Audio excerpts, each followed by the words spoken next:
my dear colleague Milana Bradford from Health Center. Thanks, Lauren. Speakers, Prime Minister.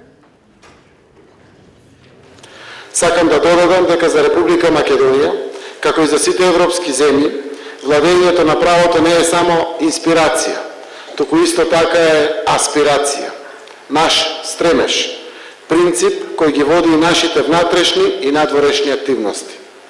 Тоа е она што сме и што сакаме да бидеме. За владата што ја предводам, во време кога правиме сериозни исчекори на политички, социјален и економски план, во сударот со искушенијата и предизвиците со кои се справуваме, владењето на правото е наша константа. Нашата рамка, водилка, од која нема отстапување. За таа цел, мене ми е сосема јасно дека зборовите искажани на јавни настапи и зборовите на хартија треба да оживеат во практиката на владење на правото.